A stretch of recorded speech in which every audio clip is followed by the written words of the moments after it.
इस कहानी के सभी नाम, पात्र, घटनाएं और जगह पूरी तरह काल्पनिक हैं। किसी भी वास्तविक व्यक्ति, जीवित या मृत, या घटना से कोई संबंध नहीं है। अगर कोई मिलता जुलतापन नजर आए तो उसे सिर्फ एक इत्तेफाक समझा जाए। ये कहानी केवल मनोरंजन के लिए लिखी गई है। चैप्टर 21 पीक रैंकिंग शे आंतोंग की इंटेल। शॉप फंक्शन अब अवेलेबल है। गेम के रेस्ट पीरियड्स के दौरान सारे चोजन प्लेयर्स एडवांस में प्रिपरेशन कर सकते हैं और आइटम्स परचेज कर सकते हैं। शॉप के प्रोडक्ट्स गेम परफॉर्मेंस इम्प्रूव करने में मदद करेंगे। फ्रेंड सिस्टम अब अवेलेबल है। सारे चोजन प्लेयर्स फ्रेंड्स ऐड कर सकते हैं, फंड्स ट्रांसफ़र कर सकते हैं और आइटम्स गिफ्ट कर सकते हैं। हाँ, अमाउंट के हिसाब से ट्रांजैक्शन फ़ी लगेगी। फ्यूचर फीचर्स का इंतज़ार कीजिए, जैसे co-op game play. Feature release announcement. Game start होने के बाद से हर दिन नए लोग चोजन हो रहे हैं। हमें उम्मीद है कि सब लोग धीरे धीरे प्लेयर्स बनेंगे। अब 2 गेम्स हो चुके हैं और काफ़ी आउटस्टैंडिंग प्लेयर्स सामने आए हैं।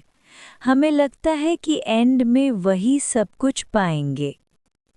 प्लेयर्स को खुद को और दूसरों को बेहतर समझने में मदद करने के लिए नेक्स्ट गेम के बाद हम इंट्रोड्यूस करेंगे peak ranking. Peak ranking combat power, game performance और ओन्ड बोनस आइटम्स को कंबाइन करके टॉप 100 प्लेयर्स की रैंकिंग करेगी। इस लिस्ट में आने वालों को बेनिफिट्स मिलेंगे। हमें नेक्स्ट गेम में और ज़्यादा पार्टिसिपेशन और एक्सीलेंट परफॉर्मेंस देखने का इंतज़ार है। अनाउंसमेंट ख़त्म हुआ, लेकिन डायलॉग सबके दिमाग में 2 बार घूमता रहा, जैसे इम्पॉर्टेंट पॉइंट्स पर जोर दे रहा हो। लू चे ने स्क्रीन को देखते हुए हल्की सी भौएं से कोड़ ली। Peak ranking. ये चीज़ बेसिकली टॉप प्लेयर्स को स्पॉटलाइट में डाल देने वाली थी। सिर्फ 3 गेम्स हुए थे और वो शायद ऑलरेडी स्ट्रॉन्गेस्ट लोगों में आ चुका था, लेकिन उसकी स्ट्रेंथ अभी भी ओवरवेलमिंग नहीं थी। कुछ वायलेंट ऑर्गेनाइजेशंस के मुकाबले में वो क्लियरली उनके लेवल का नहीं था। सबसे सिंपल सच यही था कि फायर आर्म्स के सामने सर्वाइव करने का उसे अभी भी पूरा कॉन्फिडेंस नहीं था। पर बेनिफिट्स मिलेंगे लिखा है तो शायद इतना बुरा भी ना हो। बस ये ना हो कि मेरी रियल अपीयरेंस और पर्सनल इन्फो एक्सपोज हो जाए। जो होगा तब देखा जाएगा। जब कोई चीज़ उसके कंट्रोल में ही नहीं थी तो लू चे ने फिलहाल उसे दिमाग से हटा दिया। वो कॉशियस था, पर रिस्क्स लेने से डरता नहीं था। अगला गेम जानबूझकर हल्का खेलना या सिर्फ रैंकिंग से बचने के लिए पार्टिसिपेट ना करना, ऐसा वो कभी नहीं करता। सर्वाइवल इम्पॉर्टेंट था, लेकिन स्ट्रेंथ बढ़ाना उससे भी ज़्यादा। अगर ट्रबल आई तो सीधा सामना करेगा। ये सोचकर उसने अपने दिमाग के स्क्रीन को खोला और इंटरफेस चेक किया। Rest mode. हर गेम के लिए आप चूज़ कर सकते हैं स्पेक्टेटर बनना है या प्लेयर। ऑफ कोर्स, हमें लगता है दुनिया प्लेयर्स का वेलकम करती है और आखिरकार दुनिया प्लेयर्स की ही होगी। अब 2 गेम्स हो चुके हैं और काफ़ी आउटस्टैंडिंग प्लेयर्स सामने आए हैं। हमें लगता है कि एंड में वही सब कुछ पाएंगे। नेक्स्ट गेम स्टार्ट होने में समय 47, 57, 43। This is the challenge of the gods. Welcome to Chosen's Paradise. Standard interface के अलावा 2 नए पेजेस भी दिख रहे थे, फ्रेंड्स और शॉप। फंक्शन समझने के बाद लूचे ने अपनी आंखें खोली। वो अपने कमरे में था। अंधेरा सा था। बेड पर बैठकर उसने अपना बॉडी चेक किया। सब ठीक-ठाक, एकदम इंटैक्ट। परफेक्ट कंप्लीशन का special reward, complete restoration. Game join करने का ये सबसे बड़ा पर्क था। रियल वर्ल्ड में चोजन ऑफ एगनी होने के इफ़ेक्ट्स बहुत रिस्ट्रिक्टिव होते थे। उसने हल्की सी जंप मारी। पहली चीज़ जो नोटिस हुई वो बहुत लाइट फील कर रहा था, बहुत ज़्यादा लाइट। अगर 10 स्ट्रेंथ जेनेटिक लॉक के लिमिट के पास थी तो 24 स्ट्रेंथ उससे काफ़ी आगे निकल चुकी थी। लूचे को नहीं पता था कि ancient martial artist light as a swallow का क्या मतलब निकालते हैं, पर वो एक बात मानता था, ब्रूट फोर्स ब्रिक्स को उड़ा देता है, और अभी वो खुद एक ब्रिक था। उसकी टांगें जैसे हाई पावर्ड इंजन्स बन चुकी थीं, जिनमें खौफनाक प्रोपल्शन थी। पिछले गेम में उसके पास लेग्स ही नहीं थे, इसलिए मूवमेंट का डिफरेंस नोटिस नहीं हुआ। अब तो अपना बॉडी कंट्रोल करने में ही थोड़ा टाइम लग रहा था। अगर जांग ताओ अभी सामने आ जाता और प्रोवोक करता तो शायद लूचे रुक जाता, क्योंकि एक ही हिट में बंदा लिटरली मर सकता था। रियल वर्ल्ड में किसी को मार देना ये थोड़ा कॉम्प्लिकेटेड हो जाता। गेम के एक्सपीरियंसेस और ग्रीड मास का लिंगरिंग इन्फ्लुएंस दोनों ने लूचे को थोड़ा अनस्टेबल बना दिया था। उसे नॉर्मल स्टेट में वापस आना होगा। उसने फ़ोन निकाला और अपना यूजुअल ऐप खोला। स्क्रीन पर पहला ट्रेंडिंग टॉपिक देखते ही उसका दिल जोर से धक से रह गया। चोजन्स गेम सच में लोगों को मार रहा है। लूचे को ये एक्सपेक्टेड था। सेकंड गेम के बाद ही चोजन्स पैराडाइज ने अपने असली दांत दिखा दिए थे। अब लोग समझने लगे थे कि ये गेम कितनी ब्रूटल है। उसके साथ एंट्री लेने वालों में से 5 लोग मर चुके थे, उसकी आंखों के सामने। उनमें से एक को तो उसने खुद अपने हाथों से मारा था। जो सर्वाइव हुए थे उन्होंने परफेक्ट कंप्लीशन अचीव नहीं किया। उसके जैसे फुल रिकवरी उन्हें नहीं मिली होगी। रियल वर्ल्ड में बिना टांग के वापस आना, ये ख्याल लूचे के सीने पर बोझ बन गया। ग्लोबल लेवल पर जो केओस फैलने वाला था वो छोटा नहीं था। गवर्नमेंट को चोजन्स पैराडाइज बैन कर देना चाहिए। किसी को भी इस गेम में पार्टिसिपेट करने की परमिशन नहीं मिलनी चाहिए। चोजन्स पैराडाइज आखिर है क्या? सुपरनैचुरल पावर या सिर्फ एक होक्स? हॉस्पिटल्स अचानक से ओवरक्राउडेड, ऑफिशियल एक्सप्लेनेशन क्या है? ट्रेंडिंग टॉपिक्स बिल्कुल बदल चुके थे। पहले वाली एक्साइटमेंट और क्यूरियोसिटी अब डर में बदल चुकी थी। लूचे ने नोटिस किया कि कुछ एक्सट्रीम हेडलाइंस और वीडियोस रिफ्रेश करते ही गायब हो जा रहे थे। क्लियरली कोई इनविजिबल हाथ सिचुएशन को सप्रेस करने और स्टेबिलिटी मेंटेन करने की कोशिश कर रहा था। पर लूचे जानता था कि ये ज़्यादा दिन नहीं चलेगा। इस सब को हमेशा के लिए छुपाना इम्पॉसिबल था। उसने गहरी सांस ली, फ़ोन बंद किया और स्कूल के लिए निकल पड़ा। डिंग डिलिंग डिलिंग। स्कूल बेल बज चुकी थी, लेकिन क्लासरूम बिल्कुल शोर शराबे से भरा हुआ था। कोई भी डिसिप्लिन मेंटेन करने नहीं आ रहा था। बिल्कुल बाजार जैसा माहौल। क्लासमेट्स नॉनस्टॉप बातें कर रहे थे, अपनी एज वाली एनर्जी से भरे हुए। एक ऐसी एनर्जी जो लूचे को अब समझ ही नहीं आती थी। पर इस बार लूचे उनकी बातें सुन ही नहीं रहा था। गेम के बारे में डिस्कशंस, फियर्स, स्पेक्युलेशंस, वो सब कुछ खुद जी चुका था। कहीं ना कहीं वो उनसे अलग हो चुका था। गेम खत्म हो गया, देखा था क्या? या तुमने प्ले किया? अचानक एक आवाज उसके कान के पास आई। गरम सा सांस का झोंका उसकी स्किन को छू गया, उसे सोच से बाहर खींच लाया। सिर घुमाते ही उसने देखा, शे आनतोंग उसके बिल्कुल पास झुककर बोल रही है। लूचे ने कभी एक्सेप्ट नहीं किया था, पर उसके बोलने के अंदाज से साफ था, वो ऑलरेडी मान चुकी थी कि वो एक चोजन प्लेयर है। क्या कुछ काम है? लूचे ने सीधा जवाब देने से बचा। अगर क्लियर कर लिया तो कांग्रेट्स, तुम लकी हो। अगर स्पेक्टेटर थे तो भी काफी कुछ देखा होगा। शे आनतोंग का एक्सप्रेशन थोड़ा सीरियस हो गया। बोलते हुए उसने फोन निकाला और आवाज धीमी कर ली। इस बार मैंने जितनी हो सके उतनी इंटेल गैदर करने की कोशिश की है। चोजन्स पैराडाइज कोई मजाक नहीं है। कुछ गेम्स इतने ब्रूटल होते हैं कि ह्यूमन लिमिट से भी ऊपर निकल जाते हैं।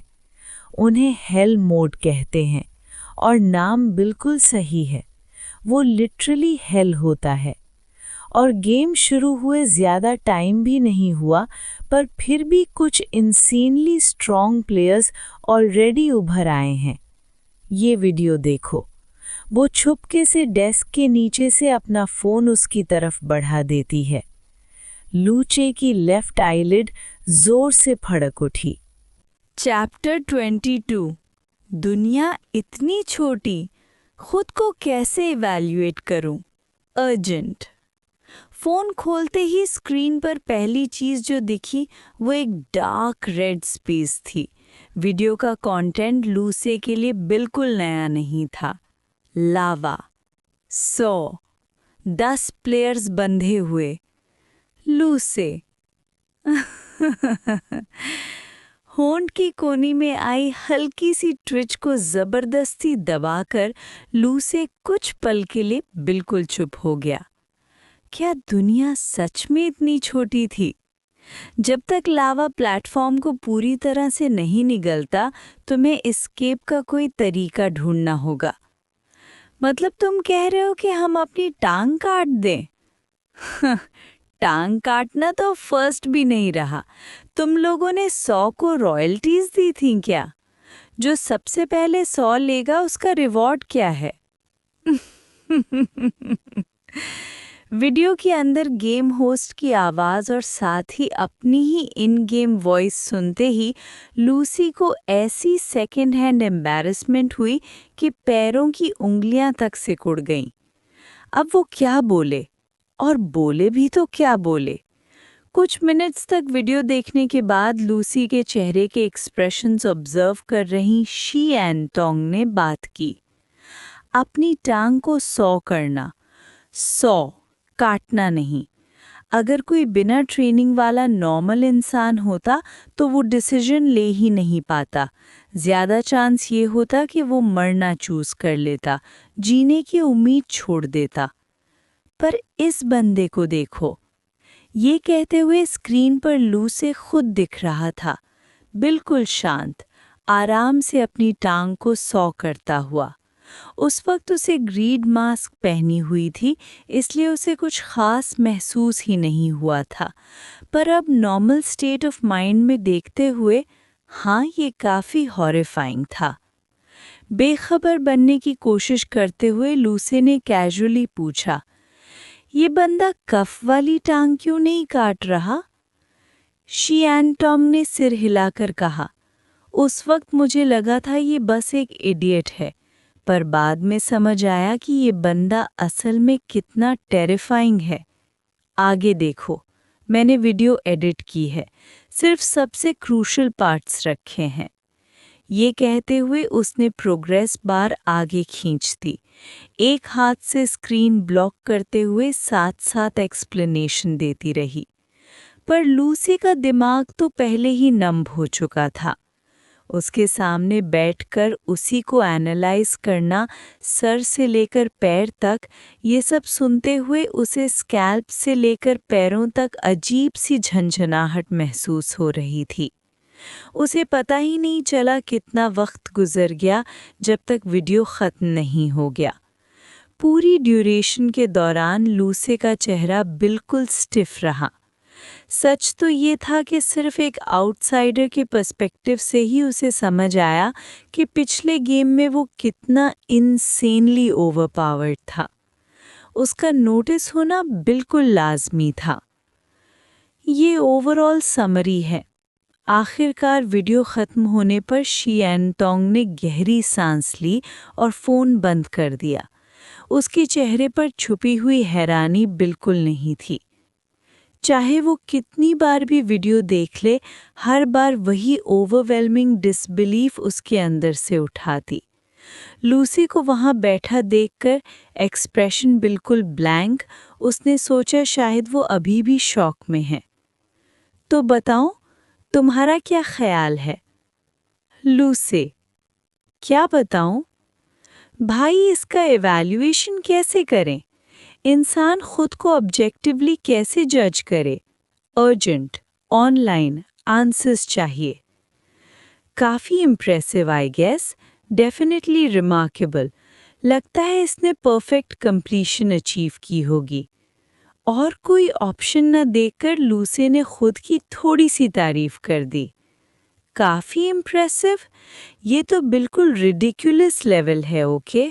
शी एनटोंग ने उसका हाफ हार्टेड रिस्पॉन्स देखकर थोड़ा गुस्सा दिखाया। चाहे इंटेलिजेंस हो या रॉ स्ट्रेंथ, ऐसा बंदा पूरे ह्यूमन सोसाइटी के स्ट्रक्चर को हिला सकता है।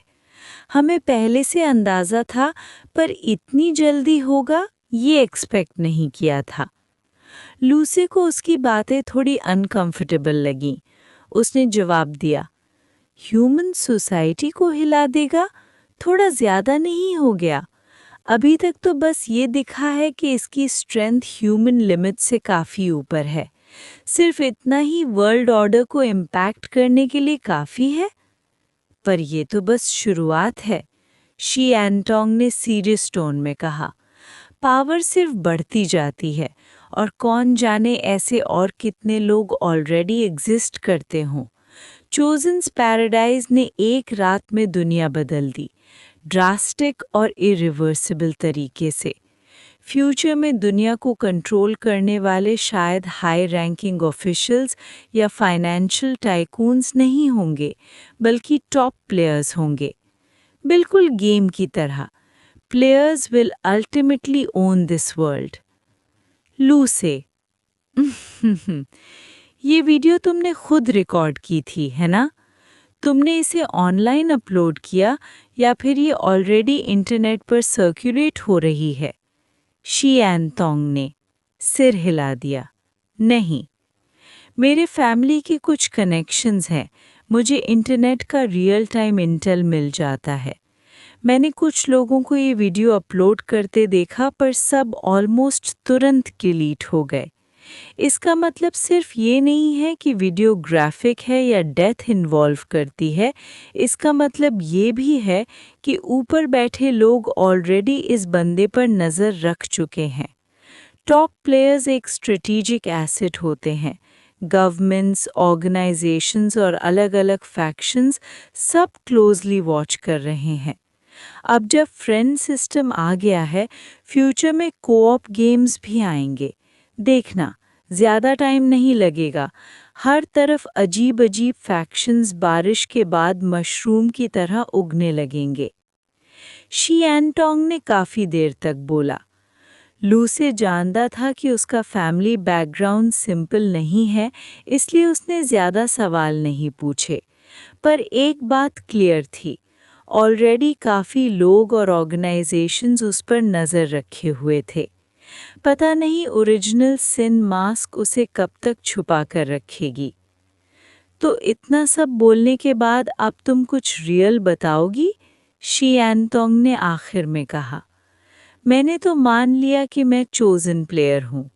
उसके बाद शी एनतोंग ने एक स्लाई सा साइड ग्लांस दिया और पास झुककर उसके कान में धीरे से फुसफुसाया।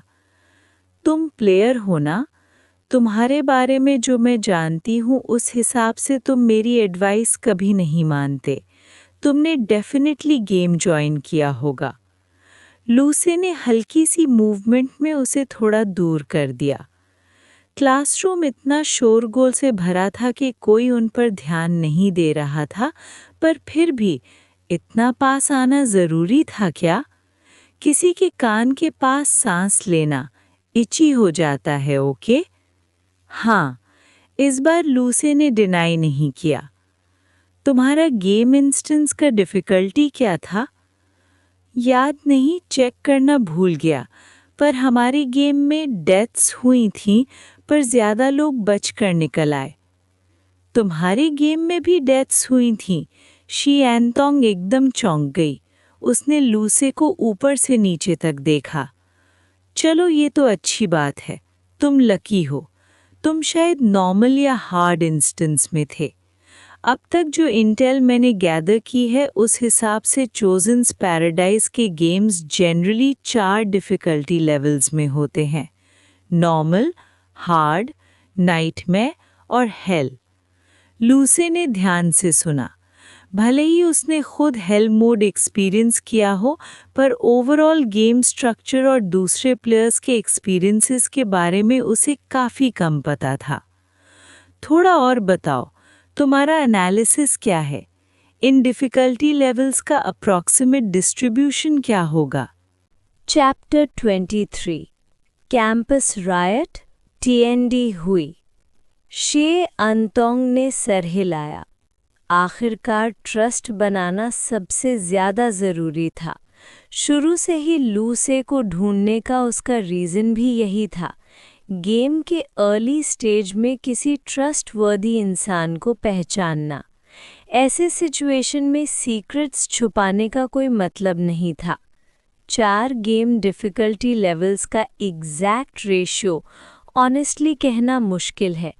मैं कोई प्रिसाइज परसेंटेज नहीं दे सकती, पर एक बात बिल्कुल क्लियर है, जितना लेवल मुश्किल होता है उतनी ही उसकी प्रोपोर्शन छोटी होती है। Most of the time normal और हार्ड गेम्स ही मेजॉरिटी होते हैं। नॉर्मल भी बिल्कुल इजी नहीं होता, और जैसे ही हार्ड तक पहुंचते हो कैजुअलिटीज़ कॉमन हो जाती हैं। रही बात नाइटमेयर और हेल की, वो बिल्कुल अपने नाम जैसे ही होते हैं। इस पॉइंट पर शी एनतोंग की आवाज़ ऑलमोस्ट फुसफुसाहट बन गई और उसका चेहरा हल्का सा सफ़ेद पड़ गया। आखिरकार वो सिर्फ एक हाई स्कूल सीनियर थी, कंफर्ट में पली बढ़ी, जिसने कभी सीधा लाइफ और डेथ का सामना नहीं किया था। हाँ, और एक और चीज़, गेम्स के टाइप्स भी होते हैं। सेम डिफ़िकल्टी के अंदर भी गेम्स की वैरायटी एंडलेस होती है, पर इसका मतलब ये नहीं कि रिपीट गेम्स नहीं होते। हर गेम के शायद मल्टीपल आइडेंटिकल कॉपीज़ होते हैं, बस प्लेयर्स अलग होते हैं। जैसे जो वीडियो मैंने अभी तुम्हें दिखाया, मैंने उसी गेम में और भी 10 प्लेयर्स को देखा। लाइव स्ट्रीम फुटेज मैं पूरी देख भी नहीं पाई। उस गेम इंस्टेंस में कोई भी टॉप टियर प्लेयर नहीं था, जैसे मास्क्ड मैन। सब नॉर्मल लोग थे। मुझे डर है कोई भी सर्वाइव नहीं कर पाया। शी एनतोंग ने ज़ोर से थूक निगला। सिर्फ उस सीन के बारे में सोचना ही उसकी स्पाइन में ठंड सी दौड़ा रहता था।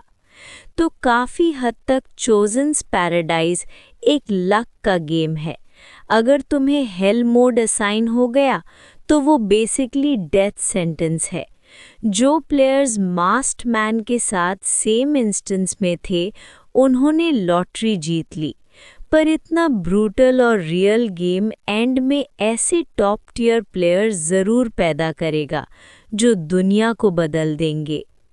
लूसी शांति से सुनता रहा, हल्की सी नॉड के साथ। उसे डेंजर्स की ज़्यादा परवाह नहीं थी। उसके नज़र में जितना मुश्किल गेम उतना बड़ा रिवॉर्ड। अपॉर्चुनिटी सबके लिए बराबर थी। एक टॉप टियर प्लेयर के लिए हाई डिफ़िकल्टी इंस्टेंस मिलना एक्चुअली एक अच्छी बात थी। अगर पॉसिबल होता तो वो चाहता था कि हर गेम हेल मोड का हो, उसमें उसका फ़ायदा कई गुना होता। प्लेयर्स गेम इंस्टेंस की डिफ़िकल्टी चूज़ कर सकते हैं? लूसे ने पूछा। एज इफ शिए अंतोंग ने थोड़ा बिटर सा मुस्कुराते हुए सर हिलाया। अभी के लिए तो बिल्कुल इम्पॉसिबल है। कंपटीशन फुटेज और कंटेस्टेंट्स के रिएक्शंस देखकर लगता है कि उन्हें खुद नहीं पता होता कि आगे क्या आने वाला है। अगर चॉइस मिलती तो कौन विलिंगली हेल मोड चूज करता? लूसे क्वेश्चन मार्क। मैं करता। वो सच में हेल मोड चूज करता। अगर क्लासिफाई करें तो उसका इनिशियल गेम शायद पहले ही हेल डिफ़िकल्टी का था। अचानक शिए अंतोंग ने टॉपिक बदलकर सीधा लूसे की तरफ देखा। मुझे लगता है तुम ऑलरेडी एक गेम पार्टिसिपेट कर चुके हो। तुम बिना किसी इंजरी के बाहर आए हो और तुम्हारी मेंटालिटी भी ऑलमोस्ट अनचेंज्ड है। ये प्रूव करता है कि तुम बिल्कुल ऑर्डिनरी नहीं हो। पर एक सवाल अपने आप से ऑनेस्टली पूछो, अगर तुम्हें हेल मोड गेम में डाल दिया जाए और तुम्हें एक जंग लगी हुई सॉ से अपनी टांग काटनी पड़े, तुम सह पाओगे? लूसे साइलेंस। तो गेम में एंटर करने से पहले तुम्हें पूरी तरह से प्रिपेयर्ड और मेंटली रेडी रहना होगा। सबसे अच्छा ये होगा कि पहले ही पॉइंट्स सेव करके एग्जिट टोकन रिडीम कर लो। चाहे सब कुछ खो दो, कम से कम जिंदा तो रहोगे। लूसे चुप रहा तो शिए अंतोंग ने उसके रिस्पॉन्स का वेट नहीं किया और अपनी एडवाइस ख़त्म कर दी। गेम के अर्ली स्टेजेस बहुत क्रूशल थे। उसे भी अब सीरियसली सोचना होगा कि कैसे पार्टिसिपेट करना है। तुम मुझे ये सब क्यों बता रही हो? लूसे ने अचानक भौहें से कोड़ी और साई की। तुम मुझसे क्या चाहती हो? अगर उसे पता होता कि वो रैंक 1 है तो रिक्रूट करना समझ आता, पर क्लियरली उसे ये नहीं पता। तो क्या ये रिच गर्ल बस क्यूरियोसिटी में इतनी सारी इन्फॉर्मेशन फ्री में दे रही थी? शिए अंतोंग ने ब्लिंक किया। उसकी आंखों में हल्की सी एम्बैरेसमेंट चमकी। उसने थोड़ा सा सर झुका लिया, गालों पर एक फेंट ब्लश आ गया। ये लड़का, क्या सच में दुनिया में ऐसे मर्द होते हैं जो लड़की की काइंडनेस को तुरंत ट्रांजैक्शन समझ लेते हैं? क्योंकि चोजन्स पैराडाइज आ चुका है और दुनिया ड्रास्टिक तरीके से बदलने वाली है। ऑफिशियल और अंडरग्राउंड ऑर्गेनाइजेशंस जल्दी ही उभर आएंगी। इंडिविजुअल लोग भी छोटे छोटे ग्रुप्स बना लेंगे। ऑर्डर कोलैप्स होने के साथ सस्पिशन और कॉन्फ्लिक्ट बढ़ेगा। लोगों का एक दूसरे को शिकार बनाना इनएविटेबल है। ऐसे वक्त में जितनी जल्दी हो सके एलाइज ढूंढना सबसे बेहतर होता है। मैं? लूसे के सर के ऊपर ऑलमोस्ट एक क्वेश्चन मार्क लटक गया। एलाइज के लिए तुम मुझे, एक स्टूडेंट को चूज कर रही हो? थोड़ा रिडिकुलस नहीं लगता? तुम्हारा फैमिली बैकग्राउंड सिंपल तो नहीं लगता? तुम किसी एक्सपर्ट या इन्फ्लुएंशियल फोर्स से कांटेक्ट क्यों नहीं करती? 2 हाई स्कूल स्टूडेंट्स अलायंस की बात कर रहे हैं, थोड़ा चाइल्डिश नहीं लगता? पर शिए अंतोंग ने सर हिलाकर सीरियस टोन में कहा, इस तरह के गेम फॉर्मेट में सिचुएशन पर डिपेंड करता है। एक स्पेशल फोर्सेस सोल्जर ज़रूरी नहीं कि एक स्ट्रीट थग से बेहतर हो, स्पेशली अर्ली स्टेजेस में जब लोग गेम को पूरी तरह से समझ भी नहीं पाते। तब फील्ड काफ़ी फेयर होती है और फिर मेरा गट कहता है तुम ऑर्डिनरी नहीं हो। झू युएनज़ैंग एक भिखारी से एम्परर बना था, मुझे हमारी बात बिल्कुल चाइल्डिश या अनरियलिस्टिक नहीं लगती। जो लोग खुद को रैशनल और इंटेलिजेंट कहते हैं, क्या उन्होंने चोजन्स पैराडाइज का आना फॉसी किया था? क्या उन्हें पता है कि इस सिचुएशन से कैसे डील करना है? मैं बस तुम्हारे साथ काम करना चाहती हूँ, और अगर पॉसिबल हो तो मैं चाहती हूँ कि फ्यूचर में हमारा पार्टनरशिप सक्सेसफुल हो। ये कहते हुए शिए अंतोंग ने थोड़ा सा हेजिटेंट सा हाथ आगे बढ़ाया, हैंडशेक के लिए। लू से उस हाथ को देखते हुए कुछ पल के लिए ब्लैंक रह गया। उसे लगा कि उसकी बातें सच थीं, पर पूरी सच नहीं। और तभी अचानक स्कूल के लाउडस्पीकर से एक आवाज़ गूंजी, टीचिंग बिल्डिंग के ईस्ट विंग के सारे स्टूडेंट्स कृपया तुरंत और ऑर्डरली तरीके से इवैक्यूएट करें। भीड़ में जमा ना हो, क्लासरूम्स में ना रुकें। लूसी और शिए अंतोंग ने एक दूसरे की तरफ देखा। दोनों के दिल एक साथ धक से रह गए। East wing? ये तो यही था। हैंडशेक भूल जाओ। लूसी तुरंत विंडो सिल पर चढ़ गया, बाहर क्या हो रहा है देखने के लिए। क्लासरूम के अंदर ऑलरेडी हंगामा मच चुका था। शोर इतना ज्यादा था कि बाहर की आवाज सुनाई ही नहीं दे रही थी। और तब बूम! बाहर से एक जबरदस्त धमाका गूंजा। एक पल में पूरी क्लास शांत हो गई। आवाज ऐसी थी जैसे बिल्डिंग का कोई लोड बेयरिंग वॉल उड़ा दिया गया हो। उसके बाद एक भारी घूमती हुई आवाज, बिल्कुल नॉन ह्यूमन, पूरे स्कूल डिस्ट्रिक्ट में गूंज उठी। दुनिया टीएनडी हुई की है। चैप्टर 24। सीधा मेरे पीछे। अब पीछे हटने का रास्ता नहीं। टीएनडी हुई। लूसी विंडो के पास टिककर खड़ा था, दूर से आती चीख चिल्लाहट सुनते हुए। उसके लिप्स के कॉर्नर में एक हल्की सी ट्विच आ गई। अभी अभी तो वो शिए एंटोंग के साथ ऑर्गेनाइजेशंस और फैक्शंस की बात कर रहा था, और अगले ही पल एक फैक्शन ऑलरेडी सामने आ गया। और बात यहीं ख़त्म नहीं होती। टीएनडी हुई तो मिंग चिंग डायनेस्टी का ग्रुप था ना, जिसे यूजुअली होंगमेन के नाम से जाना जाता है। फिर ये लोग इस एरा में अचानक कैसे टपक पड़े? लूसी का इंट्यूशन शार्प था। उसे तुरंत समझ आ गया, ये सब चोजन्स पैराडाइज से जुड़ा हुआ था। शायद ये ऑर्गेनाइजेशन इसी वजह से बनी थी। उसका अंदाज़ा तब और पक्का हुआ जब उस भूकंप जैसी गरज के बाद आवाज़ फिर से गूंजी।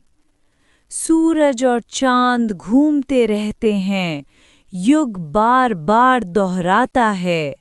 चोजन उतरते हैं, दुनिया एक होती है। दुनिया टीएनडी हुई की है। लूसी। बस अब कोई डाउट नहीं बचा था। ये ऑर्गेनाइजेशन क्लियरली चोजन्स पैराडाइज को सेंटर में रखकर ही बनी थी। सूरज और चांद घूमते रहते हैं। बंदा एक ही लाइन बार बार चिल्ला रहा था। लूसी तो ऑलरेडी बोर हो चुका था। नारों के बीच स्टूडेंट्स की चीखें और चीज़ें टूटने की आवाज़ें मिक्स हो रही थीं। दीवारें गिर रही थीं, डेस्क्स और चेयर्स हवा में उड़ रहे थे। पता नहीं कितने लोग इंजर्ड हो चुके होंगे। इंसानों के बीच लूसी के सेंसेस काफ़ी शार्प थे। सिर्फ आवाज़ से ही उसे समझ आ गया, ये हंगामा बिल्कुल नीचे हो रहा है। उसकी क्लासरूम के नीचे वाला फ्लोर ऑलरेडी हेल बन चुका था। पर लूसी का इसमें घुसने का कोई इरादा नहीं था। उसे बस ये अजीब लग रहा था कि स्कूल ने ऐसे बंदे को अंदर आने ही कैसे दिया। चलो, जब ये बंदा यहाँ नहीं है तो निकल लेना चाहिए, बस इतना ही। बूम! उसकी सोच खत्म भी नहीं हुई थी कि एक जबरदस्त धमाका हुआ। क्लासरूम के बाहर कॉरिडोर का फ्लोर लिटरली फट गया। ईंट पत्थर हवा में उड़ गए और धूल का बादल छा गया। अगली ही सेकंड एक रैगेड सा फिगर, जिसके मसल्स अब नॉर्मल तरीके से फूले हुए थे, टूटे हुए फ्लोर से उछलकर ऊपर आ गया। उसकी हाइट 1.9 मीटर से भी ज़्यादा थी। धूल के बीच खड़े होकर उसने धीरे से सर उठाया और सीधा लूसे पर नज़र टिका दी, जो अभी भी विंडो के पास खड़ा था। दोनों कुछ सेकंड्स तक बस एक दूसरे को देखते रह गए। O बार O, 0 बार 0, लूसे F। आज तो किस्मत पूरी तरह खराब थी। अभी तो सोचा था कि ट्रबल से बच जाएगा और अगले ही पल इस पागल से इंटेंस आई कांटेक्ट हो गया। तुरंत लूसे ने नज़र हटाई, विंडो सिल से नीचे कूदा और बिल्कुल कामली अपनी सीट पर जाकर बैठ गया, जैसे कुछ हुआ ना हो। सिर्फ एक नज़र में ही उसने उस फिगर के बेसिक फीचर्स याद कर लिए थे। मसल्स इतने फूले हुए थे जैसे स्किन फट जाएगी, क्लियरली नॉर्मल ह्यूमन लिमिट से काफ़ी आगे। आंखें लाल, बिल्कुल रैशनैलिटी से खाली। वो स्कूल यूनिफॉर्म पहने हुए था, जो अब जगह जगह से फटा हुआ था, बस उसके मसल्स की वजह से लटका हुआ था। रैम्पेज के चक्कर में और भी फट चुका था। उसके हाथ में एक जायंट हैमर था। सिर्फ हैमर का हेड ही 30 सेंटीमीटर से ज़्यादा मोटा था। किसी नॉर्मल इंसान को एक बार भी लग जाता तो या तो सीधा मौत या लाइफ टाइम डिसेबिलिटी पक्की थी। लूसे ने रफ जजमेंट बना लिया। ये बंदा इसी स्कूल का स्टूडेंट था और बिल्कुल क्लियरली एक प्लेयर। बस पता नहीं किस वजह से ये ऐसी हालत में आ गया था। ये आ गया, क्या हो रहा है? पास खड़ी शिए एंटोंग ने लूसे को जंप करते देखा और जोर से पूछा, लगता है कोई प्लेयर बज़र्क हो गया है। अभी वो किसी ऑर्गेनाइजेशन का प्रमोशन कर रहा है। चलो। शिए एंटोंग ने एक सेकंड भी वेस्ट नहीं किया। उसने लूसे का हाथ पकड़ा और सीधा डोर की तरफ भागने लगी। वो पहले ही 2 राउंड्स के गेम्स देख चुकी थी। उसे अच्छी तरह पता था पावरफुल प्लेयर्स नॉर्मल लोगों के लिए कितना बड़ा थ्रेट होते हैं। इस वक्त ईस्ट विंग की कनेक्टेड क्लासरूम्स पूरी तरह केओस में डूब चुकी थीं। स्टूडेंट्स एग्जिट्स की तरफ भाग रहे थे, फियर से ज़्यादा एक्साइटमेंट के साथ। जैसे ही वो बाहर निकले, उन्होंने उस जायंट को देखा, अभी भी वहीं खड़ा, थोड़ा सा dazed. Holy shit, Liu ping! भीड़ में से एक स्टूडेंट उसे पहचान गया। क्लियरली वो उससे काफ़ी फेमिलियर था। हैरान होके वो आगे बढ़ गया, उस जायंट के पास, जो अभी भी जैसे होश में ही नहीं था। तुमने गेम खेला था ना, पर तुम इस हालत में कैसे आ गए? डैम, ये तो बैड एस है। जायंट ने उसकी तरफ देखा तक नहीं, बस कैजुअली एक स्वाइप मारा और वो स्टूडेंट प्लास्टिक बैग की तरह उड़ गया। 7-8 मीटर दूर जाकर जमीन पर गिरा, सीधा अनकॉन्शियस। भीड़ तुरंत पैनिक में आ गई। सब लोग इधर-उधर भाग गए, बीच में खाली जगह बन गई। सूरज और चांद घूमते रहते हैं, युग बार बार दोहराता है। जायंट किसी को भी नोटिस नहीं कर रहा था, बस अपने स्लोगन्स चिल्लाता जा रहा था। आवाज इतनी भारी कि कान दर्द करने लगे। उसने हैमर घुमाया, बूम! सामने वाली क्लासरूम की दीवार धूल में बदल गई। पता नहीं क्यों लूसे के दिमाग में अचानक एक थॉट आया, ऐसी ऐसे। जायंट ने तुरंत चेज नहीं किया।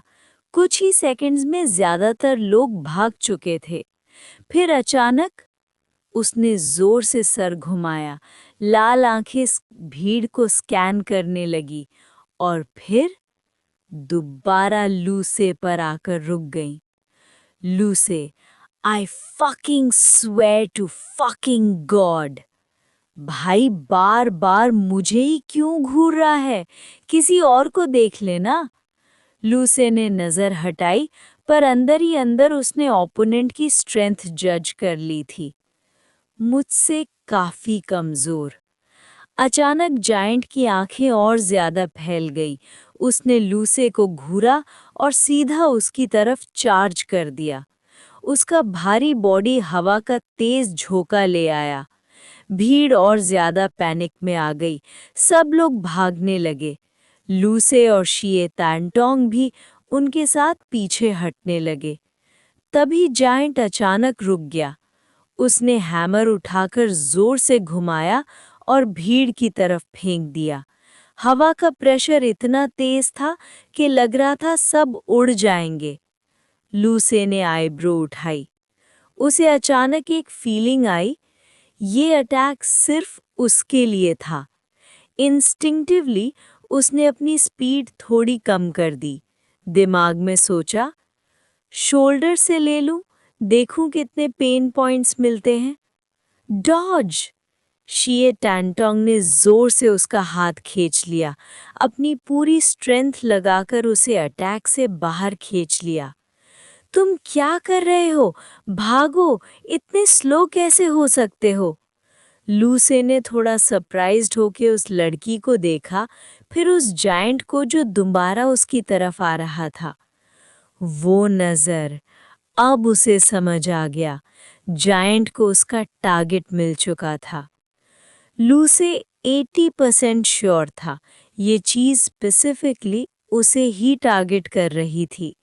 अगर वो भीड़ के साथ ही भागता रहा तो ना सिर्फ इनोसेंट लोग हर्ट होंगे, बल्कि ये भी क्लियर हो जाएगा कि जायंट का टारगेट सिर्फ वही है। कुछ सेकंड सोचने के बाद लूसे ने भागती हुई भीड़ को देखा, फिर शिए टैंटोंग की तरफ देखा जो उसे लगातार भागने को कह रही थी। थैंक्स, बस इतना कहकर उसने शिए टैंटोंग को भीड़ की तरफ धक्का दिया और खुद को जानबूझकर ठोकर मारकर गिरा दिया। भीड़ से अलग होता हुआ एक अकेला फिगर तुरंत स्टैंड आउट कर गया। रैम्पेजिंग जायंट ने तुरंत रुख बदला और उसकी तरफ बढ़ने लगा। वन ऑन वन चेज में दोनों जल्द ही दूसरों से दूर हो गए। बिल्डिंग के कोने पर एक खुले प्लेटफॉर्म तक पहुंच गए। लूसे दीवार के सहारे टिककर खड़ा हो गया, शांत अंदाज में मुड़कर सामने देखा। उधर वो मैसिव ब्रूड भारी सांस ले रहा था, हैमर पकड़े हुए। अब भागने का कोई रास्ता नहीं था। एक लंबी सांस छोड़ते हुए लूचे धीरे से घूमा और अपने सामने खड़े उस बेदिमाग जायंट को देखा। उसे जायंट कहना थोड़ा ओवरस्टेटमेंट था। कम से कम लूचे को तो उससे कोई प्रेशर फील नहीं हो रहा था। स्ट्रेंथ के मामले में ये बंदा उससे काफ़ी कमज़ोर था। ज़्यादा से ज़्यादा ये किसी और का पॉन लग रहा था। पर्दे के पीछे बैठे किसी ने इसे छोड़ दिया था, शायद कोई सिग्नल देने के लिए। सिर्फ मुझे ही क्यों टारगेट किया? क्या मैं एक्सपोज हो गया? अगर शिए अंगतोंग तक मेरे और मेरे इन गेम पर्सोना के बीच फ़र्क नहीं समझ पाई, तो इतनी जल्दी एक्सपोज होना पॉसिबल नहीं लगता। लगता है कुछ और बात है, कुछ ऐसा जो मुझे अभी पता नहीं। पर लूचे ने अपनी कलाई को हल्का सा घुमाया। बॉडी के अंदर दौड़ती हुई एक्सप्लोजिव पावर उसे क्लियरली महसूस हो रही थी। वो हल्की आवाज में बोला, तुम मरना क्यों इंसिस्ट कर रहा है? इतनी बड़ी स्कूल में तुझे वही बंदा मिलना था जो तुझे कीड़े की तरह मसल सकता है। बस एक ही प्रॉब्लम थी, ये मिनी हल्क ऑलरेडी काफ़ी बड़ा हंगामा मचा चुका था। न्यूज़ हेडलाइंस, सोशल इंसिडेंट, सब पक्का होने वाला था। अगर मैं इसमें सीरियसली इन्वॉल्व हो गया और इसे गिरा दिया तो बाद में क्लीन एग्जिट मुश्किल हो जाएगा। और कुछ बोलेगा या बस खड़ा रहेगा? लूचे ने कैजुअली पूछा। The sun and moon rotate, cycles repeat. मैं ये बकचोदी सुनने के लिए नहीं पूछ रहा था। लूचे का दिमाग घूम गया। क्लियरली बंदे का दिमाग उड़ चुका था। सिचुएशन देख के लग रहा था ये किसी के हाथ का टूल है। तो असली प्रॉब्लम वो सो कॉल्ड ठियांडी हुई ऑर्गेनाइजेशन ही होगी। इस वक्त कॉरिडोर और स्टेयरकेस, जो लगभग 10-12 मीटर दूर थे, टीचर्स और स्टूडेंट्स से भरे पड़े थे। सबके चेहरों पर टेंशन और डर साफ दिख रहा था। काफ़ी लोग फ़ोन उठाकर वीडियो बना रहे थे। शॉक और फियर के बीच भी कंटेंट बनाना नहीं भूल रहे थे। लूचे को कोना में खड़ा देखकर और सामने उस पागल जायंट को देखकर सबको लगा ये लड़का तो गया। भाई भाग जा, यहाँ खड़ा रह के मरेगा क्या? कोई सडन मूव मत करना, प्रोवोक मत कर। इधर उधर से अलग अलग आवाज़ें आ रही थी, हर किसी का एडवाइस अलग। इधर डीन का फ़ोन लगातार बज रहा था। बंदा पूरी तरह पैनिक मोड में था। शिए अंगतोंग भी भीड़ के बीच से लूचे को देख रही थी, आंखों में टेंशन। उसे पता था लूचे जानबूझकर अलग हुआ है, पर क्या वो सच में हैंडल कर पाएगा? गेम क्लियर कर चुका प्लेयर भी क्या सच में? लूचे सबके रिएक्शंस ऑब्जर्व कर रहा था। तभी कॉरिडोर के एंड पर एक बंदा भीड़ को चीर के आगे आया, बाकी लोगों से बिल्कुल अलग। लाल यूनिफॉर्म पहने हुए था, किसी अननोन डिपार्टमेंट का लग रहा था। फिजिक लीन था पर शार्प और केपेबल। जैसे ही वो दिखा, डीन तुरंत उसकी तरफ भागा, जैसे डूबते को तिनका मिल गया हो। और तब लूचे के कान में एक आवाज़ गूंजी, स्टूडेंट, डरो मत, शांत रहो, उसे प्रोवोक मत करना। मैं जाओ जियाचंग हूँ, गवर्नमेंट एफिलिएटेड डिपार्टमेंट से। लूचे? Question mark? ये आवाज़ भीड़ से नहीं आई थी, सीधा उसके कान तक पहुंची थी, बिल्कुल वूशिया नॉवेल्स वाली साउंड ट्रांसमिशन जैसी। Special ability, player. लूचे ने तुरंत लाल यूनिफॉर्म वाले आदमी को देखा। हाँ, यही है। जाओ जियाचंग ने उसकी तरफ देखा, हाथ से ओके का जेस्चर किया और फिर दोबारा आवाज़ ट्रांसमिट की। पैनिक मत करो, मैं हूँ यहाँ, बस कोई सडन मूव मत करना। तुम सेफ रहोगे, थोड़ा रिलैक्स करो। सच ये था कि जाओ जियाचंग खुद भी 100% कॉन्फिडेंट नहीं था।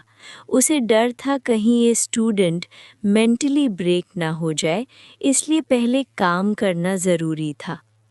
लूचे बोला, ओके, नो प्रॉब्लम। प्रॉब्लम ये थी, झाओ जियाचेंग वॉइस ट्रांसमिट कर सकता था, लूसे नहीं। तो लूसे ने वो लाइन जोर से बोल दी और ऊपर से झाओ जियाचेंग को ओके का हैंड साइन भी दे दिया। अगली ही सेकंड आधे से ज़्यादा टीचर्स और स्टूडेंट्स घूमकर झाओ जियाचेंग को सस्पिशियस नज़रों से देखने लगे। झाओ जियाचेंग को माथे पर ठंडी पसीना आ गया। अरे मेरे बाप, जोर से क्यों बोला? मैंने रिलैक्स रहने को बोला था, इतना ज़्यादा रिलैक्स्ड होने को नहीं। क्या तुझे याद है तू अभी भी मौत के सामने खड़ा है? गेम शुरू हुए ज़्यादा टाइम नहीं हुआ था और ऐसे सडन इंसिडेंट का झाओ जियाचेंग को भी कोई एक्सपीरियंस नहीं था। लकीली पागल जायंट झाओ पेंग का दिमाग इतना ख़राब हो चुका था कि उसने लूसे की बात को नोटिस ही नहीं किया। झाओ जियाचेंग ने ऑकवर्ड सी स्माइल के साथ पर्सुएशन शुरू की। लियू पेंग, राइट?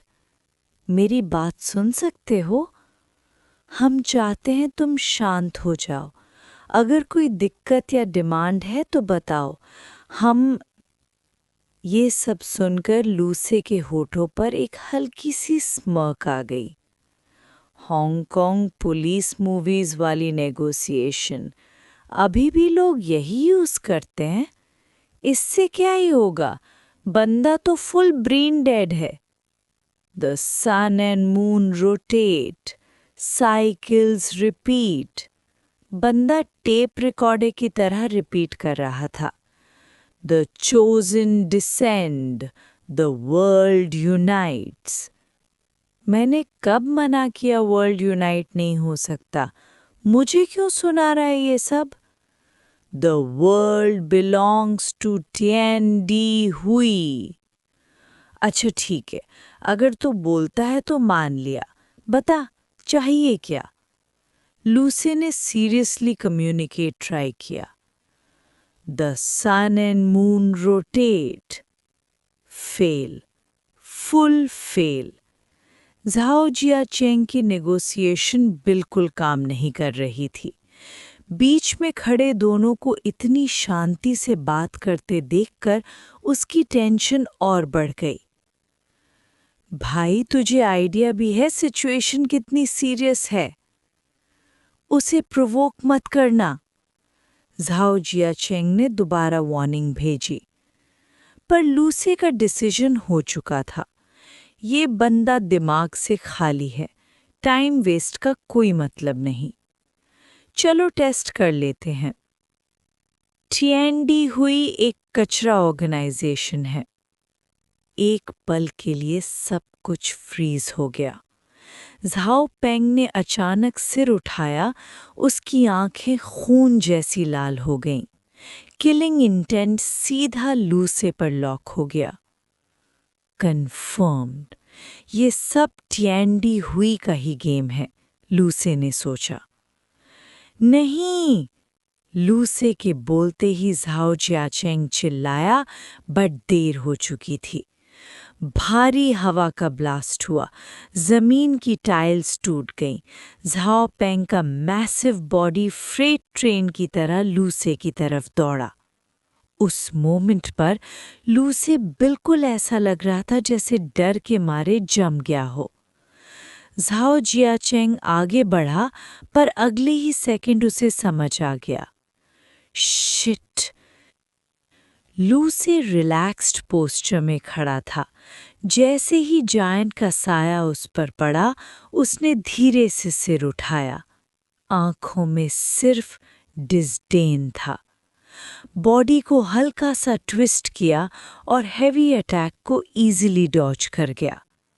फिर उसका लेफ्ट हैंड बिजली की स्पीड से आगे बढ़ा। थंब और इंडेक्स फिंगर सीधा जायंट की थोड़ी पर लॉक हो गए। Crack! Chapter 26 The Power Gap of an Instant Kill. Business Card. दुनिया जैसे अचानक शांत हो गई और उस सन्नाटे के बीच हड्डियों के टूटने की आवाज़ साफ सुनाई दी। सिर्फ 2 उंगलियों की ताकत थी, पर वो लूस से की 2 उंगलियां थी। ओपोनेंट का जबड़ा पल भर में क्रश हो गया। सिर्फ हड्डियां नहीं, पूरा जॉइंट ही डिसलोकेट हो चुका था। अब न चिल्लाना पॉसिबल था, न बोलना। ब्रो, जब तू वैसे भी दिमाग खो चुका है, तो अब मैं भी हाथ हल्का नहीं रखूंगा, लूसे ने ठंडी आवाज में कहा।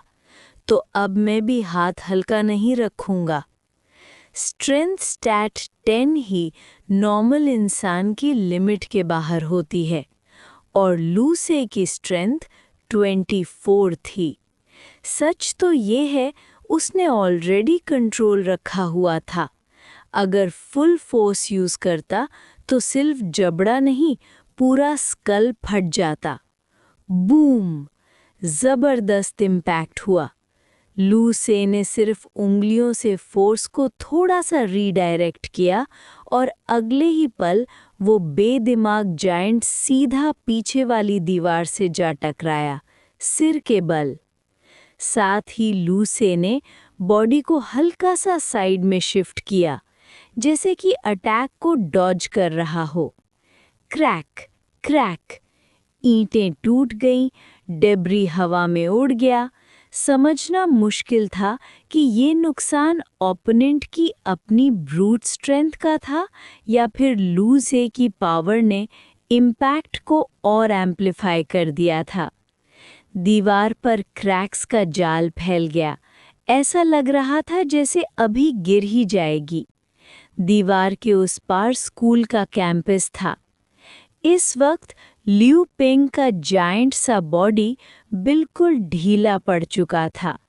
उसका सिर दीवार को तोड़ता हुआ दूसरी तरफ निकल चुका था। पूरा बेहोश। सब कुछ 1 सेकंड से भी कम में हो गया। दोनों के बीच डिस्टेंस मुश्किल से 5 मीटर था।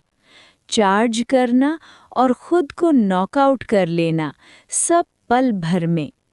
लूसे ने मूव तब किया जब ओपोनेंट का बॉडी उसकी नज़र ब्लॉक कर रहा था, इतनी स्पीड से कि किसी को कुछ समझ नहीं आया। ज़ाओ जाए चेंग बस अभी-अभी वहां पहुंचा था। उसके पैर जमीन पर जम गए। वो बस घूर रहा था। लूसे और जमीन पर पड़ा अनकॉन्शियस जायंट। उसका दिमाग प्रोसेस ही नहीं कर पा रहा था। अभी हुआ क्या? उसकी नज़र से देखें तो लूसे ने प्रोवोक किया। ओपोनेंट पागल हो गया और चार्ज किया। लूसे हिला तक नहीं। और फिर एक पल में लूसे कहीं से डॉज कर गया और ओपोनेंट ने खुद को दीवार पर ठोककर नॉकआउट कर लिया। सब कुछ इतना स्मूथ, इतना एफर्टलेस लग रहा था कि पहले का टेंशन ऑलमोस्ट जोक जैसा लगने लगा। कुछ सेकंड पहले ज़ाओ जाए चेंग दांत पीस रहा था। उसके दिमाग में वर्स्ट केस सिनेरियोस चल रहे थे। स्टूडेंट का सीरियसली इंजर्ड होना या मर जाना और फिर उसकी जिम्मेदारी। पर अब सब ठीक था। सिर्फ वो ही नहीं, भीड़ में खड़े कई स्टूडेंट्स भी जब लियू पेंग चार्ज किया था, सांस रोक कर देख रहे थे। कुछ तो फोन पकड़कर आंखें बंद करके वीडियो रिकॉर्ड कर रहे थे। और अब लूसे बिल्कुल सेफ खड़ा था। भीड़ में एक अजीब से सन्नाटा छा गया, जैसे ये एक्सपेक्टेड ही नहीं था। तुम? ज़ाओ जाए चेंग ने भवें से कोड़कर लूसे को ऊपर से नीचे देखा। बिल्कुल कोई चोट नहीं। लूसे तुरंत बोला, उसने खुद को नॉकआउट किया। मुझे फंसाने की कोशिश मत करना। मुझे कोई जिम्मेदारी नहीं लेनी, राइट? ज़ाओ जाए चेंग, क्या? तुम्हें बस इसी बात की टेंशन है? उसे तुरंत हेडेक हो गया। तुम ठीक हो? क्या इमोशनल डैमेज काउंट होता है? लू से बिल्कुल सीरियस टोन में बोला, मुझे सिवियर साइकोलॉजिकल ट्रॉमा हुआ है। गवर्नमेंट कॉम्पनसेशन मिलेगा क्या? ज़ाओ जिया चेंग, छोड़ो, बस ठीक हो वही काफ़ी है। फिर थोड़ा सीरियस होते हुए बोला, पर फ्यूचर में ऐसा हीरो बनने का ट्राई मत करना। मैंने सुना तुमने जानबूझकर उस पागल को अलग ले जाकर क्लासमेट्स को प्रोटेक्ट किया। अपनी सेफ्टी पहले रखो। लू से, क्या? रुको, ये स्टोरी कहाँ से आ गई? क्या अजीब मिसअंडरस्टैंडिंग है ये? तभी पीछे से फिर शोर मचा। जो स्टूडेंट्स पहले दूर भाग गए थे अब धीरे धीरे वापस आ रहे थे। भाई, क्या था वो? रिएक्शन स्पीड देखी? F1 ड्राइवर जैसा। हिला तक नहीं। Respect bro. Photos, short videos, cheers, सब शुरू हो गया। डीन भी दौड़ता हुआ आया, लूसे का हाल पूछने लगा। अगर आज कोई स्टूडेंट मर जाता तो उसकी जॉब खतरे में पड़ जाती। भीड़ से तालियों की आवाज भी आई। लूसे को ऐसा फील हुआ जैसे उसने कोई पब्लिक परफॉर्मेंस दे दी हो। वैसे भी बुल तो खुद ही गिर गया था। जाओजिया चेंग ने क्राउड को कंट्रोल करने के लिए चिल्लाया। कुछ टीचर्स आगे आए, डिसिप्लिन रिस्टोर हुआ। थोड़ी देर बाद कुछ और लोग सीन में आए। उनके यूनिफॉर्म्स ब्लू थे। ये लोग लियू पेंग के पास घूमकर उसकी कंडीशन एग्जामिन करने लगे। लूसे ने कामली लोगों की कंसर्न डिसमिस की। डीन को बार बार बोला कि हॉस्पिटल की ज़रूरत नहीं, और फिर भीड़ के बीच क्वाइटली गायब होने की कोशिश की। तभी पीछे से आवाज़ आई, रुको ज़रा। लूसे पलटा। जाओजिया चेंग ने यूनिफॉर्म के इनर पॉकेट से एक सुनहरी बिजनेस कार्ड निकाला और लूसे को थमा दिया। ये मेरा बिजनेस कार्ड है, रख लो। अभी मुझे काफ़ी फॉलोअप काम संभालना है। एरिया सील होने वाली है, बात करने का टाइम नहीं। पर अगर तुम्हें लगे कि मुझे कांटेक्ट करना चाहिए तो करना। चाहिए शब्द पर उसने थोड़ा जोर दिया।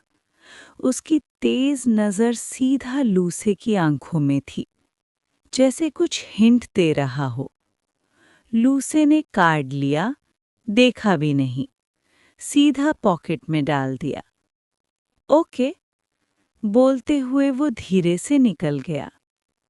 जाओजिया चेंग ने और कुछ नहीं कहा और अपनी टीम के साथ आफ्टरमैथ हैंडल करने लगा। तुम ठीक हो?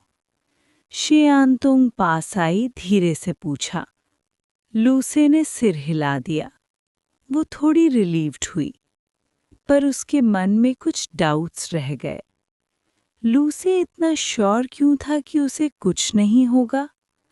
क्या ये बंदा अपनी स्ट्रेंथ पर इतना कॉन्फिडेंट है, या गेम से कोई एजिलिटी टाइप एबिलिटी मिली है? और सबसे बड़ी बात, वो चीज़ सिर्फ लूसे के पीछे ही क्यों पड़ी थी? उसने फिलहाल सवालों को साइड में रखा, सोचा बाद में अकेले में पूछ लेगी। रात हो चुकी थी। स्टूडेंट्स डिस्पर्स हो गए थे, पुलिस टेप लग चुकी थी, स्पेशल डिपार्टमेंट के लोग अभी भी काम में लगे हुए थे। जाओजिया चेंग ने गहरी सांस ली। आज का दिन बहुत अजीब था। हाई स्कूल स्टूडेंट, क्राइसिस में बिल्कुल काम, रिएक्शन स्पीड, मेंटल स्ट्रेंथ। एक पल के लिए भी टेंशन या डर नहीं दिखाया। वो खुद से ही बोल रहा था। उस लड़के ने उसके दिमाग पर गहरा इम्पैक्ट छोड़ा था। इस दुनिया में इमरजेंसी में बिल्कुल शांत रहने वाले सिर्फ दो टाइप के लोग होते हैं। एक, जो सिचुएशन समझते ही नहीं, और दो, जिन्हें अपनी जीत पर पूरा भरोसा होता है। कैप्टन जाम, इनिशियल इन्वेस्टिगेशन कंप्लीट हो गई है। ब्लू यूनिफॉर्म में एक फीमेल ऑफिसर फाइल्स के साथ आई, पर इंजरीज में कुछ अजीब है। इम्पैक्ट से स्कल फ्रैक्चर तो एक्सपेक्टेड है, पर विक्टिम का जबड़ा भी मिस्टीरियसली शैटर्ड है। जाओजिया चेंग चुप हो गया। Chapter 27 The Third Game Hell Mode Demon Asylum जाओजिया चेंग, जो सोच में खो गया था, अचानक अपना सिर घुमाया और सामने वाले को डरा दिया। उसका जबड़ा शैटर्ड? इम्पैक्ट से? ओ, ब्लू यूनिफॉर्म वाली क्लर्क ने जवाब दिया। और एक स्टैक ऑफ रिपोर्ट्स निकाला। पता नहीं, इसीलिए थोड़ा अजीब लग रहा है। स्कल में फ्रैक्चर्स नॉर्मल लगते हैं, एंगल भी ठीक है, पर इस एंगल से जबड़ा हिट नहीं होना चाहिए था। शायद फ्रिक्शन हुआ या पुराना इंजरी है। अब वो लाइफ थ्रेटनिंग डेंजर से बाहर है।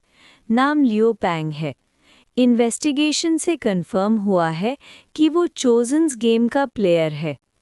जैसे ही सेक्रेटरी कंटिन्यू करने ही वाला था, जाओ जियाचेंग ने इंटरप्ट किया। रुको ज़रा। वो फ्राउन करते हुए स्टैक ऑफ एक्सरे फिल्म्स उठाया और बार बार एग्जामिन किया।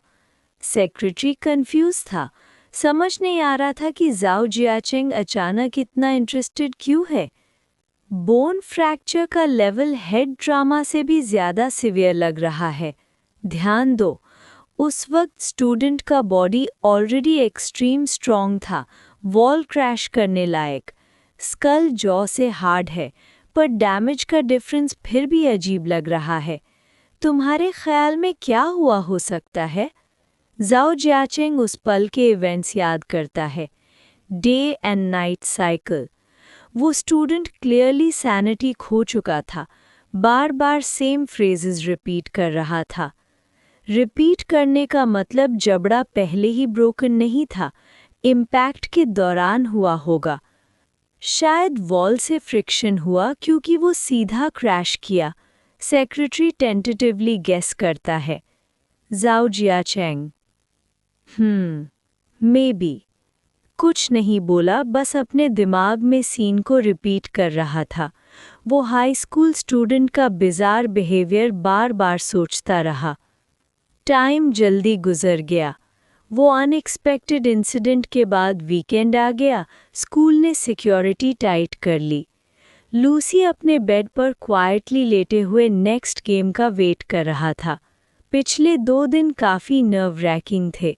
सोचता रहा कि क्या वो स्ट्रेंज ऑर्गेनाइजेशन उसके पीछे आएगी या फिर जिस स्टूडेंट को उसने इंस्टेंटली नॉकआउट किया उसके फैमिली ट्रबल क्रिएट करेगी। लकीली कुछ नहीं हुआ।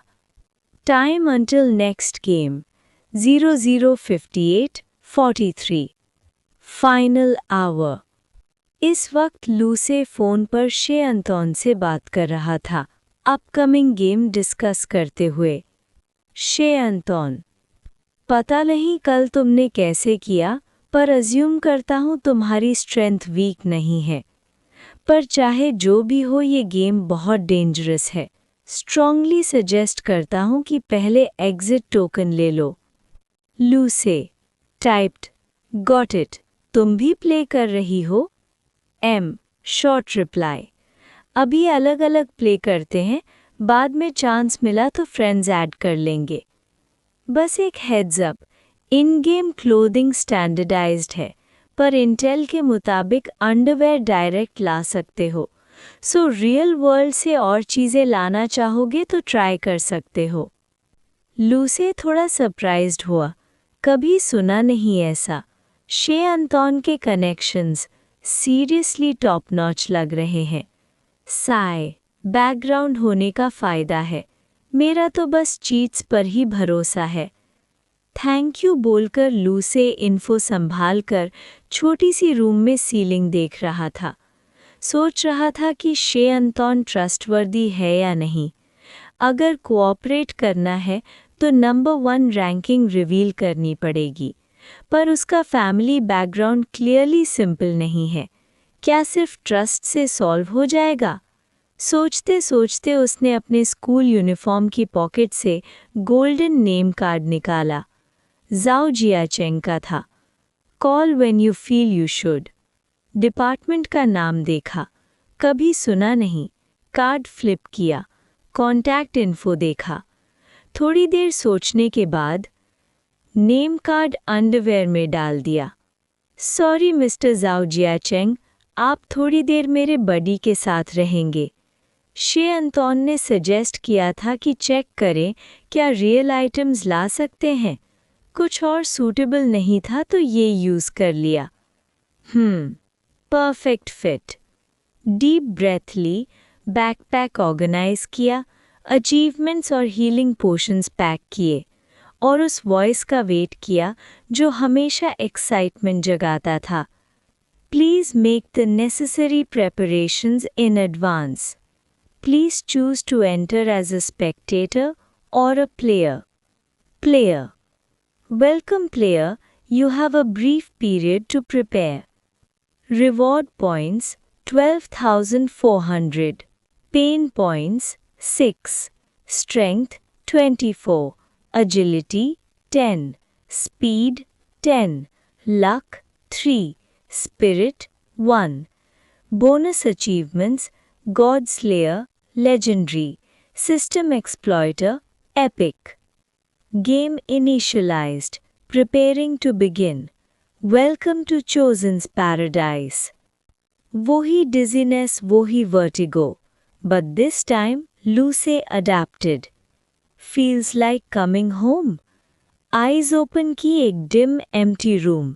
Air damp और moldy लग रहा था. Humidity poor लग रही थी. बॉडी थोड़ी स्वे कर रही थी पर फीट फर्मली ग्राउंड पे. लास्ट टाइम जैसे मिड एयर सस्पेंड नहीं थी. लूसी थोड़ा डिसअपॉइंटेड हुआ. क्यों नहीं थ्रिलिंग लगा? कम से कम पहले वो एयर में लटक रहा था और अपनी लेग सॉ करने का चांस था. मास्क पहले से परफेक्ट फिट था. कुछ और प्लेयर्स आसपास थे पर लुक करने से पहले ही साउंड आया जो उसके लिए इनक्रेडिबली सैटिस्फाइंग था. Welcome players to hell mode of the Chosen's game Demon Asylum. Mechanical voice के साथ ग्राइंडिंग गियर्स की आवाज़ भी आई. कॉर्नर से ट्रेडेड रोबोट रोल आउट हुआ. प्लेयर्स के एक्सप्रेशन सडनली ग्रिम हो गए. अब बिगिनर्स नहीं रहे. वो ऑलरेडी समझ गए थे कि हेल मोड टेरर क्या है. अनलकी. सिर्फ सेकंड गेम ही थी और ऑलरेडी कुछ ऐसा फेस किया. पर लूसी के मास्क के नीचे लिप्स सैटिस्फाइड स्माइल में कर्ल हुए. Hello mode? अब ये सच में घर जैसा फील हो रहा है. Chapter 28. Gluttony Mask. Bro, are you sure you're not mentally challenged? Hell mode का मतलब था पेन पॉइंट्स बढ़ाना थोड़ा इजी हो जाएगा. अगर इस राउंड को काउंट करें, ये मेरी third hell mode game in a row है. लक सीरियसली लॉक्ड है. हैं? लू से अनकॉन्शियसली चकल कर गया. Good thing it was him. कोई नॉर्मल बंदा शायद इस तरह की सिचुएशन हैंडल ही नहीं कर पाता. Greetings, excellent players. I am your host for this round. You may call me the Great Tom. Welcome to Demon Asylum. Of course, if you prefer to call it a prison, that's fine too. लूसे ने सामने metal robot को देखते हुए अचानक बोला, Tom, तुम वही हो जो लास्ट गेम में आवाज थी? The great Tom, watch your wording kid. Voice familiar थी पर लूसे ने छोटी बात पे आर्ग्यू नहीं किया.